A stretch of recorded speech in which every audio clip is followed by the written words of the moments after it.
Une explosion et des coups de feu. Au moins 5 personnes ont été tuées et plus d'une vingtaine blessées ce mercredi dans un attentat visant le siège des industries de défense turques à 40 km environ d'Ankara. Le président Recep Tayyip Erdogan a dénoncé une attaque haineuse et précisé que les principaux suspects avaient été neutralisés.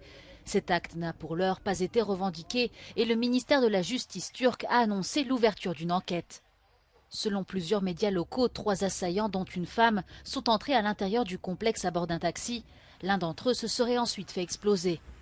Un important salon des industries de défense et aérospatiales se tient cette semaine à Istanbul, qui a notamment vu la visite du ministre ukrainien des Affaires étrangères. Le secteur de la défense, dont les célèbres drones Bayraktar, a représenté près de 80% des revenus à l'exportation du pays et 10,2 milliards de dollars pour l'année 2023. Le dernier attentat enregistré en Turquie en janvier dans une église à Istanbul avait fait un mort revendiqué par Daesh. Auparavant, le Parti des travailleurs du Kurdistan, en lutte armée contre le gouvernement, avait perpétré une attaque à Ankara devant un commissariat de police en 2023 qui avait fait 2 morts et blessé 2 policiers.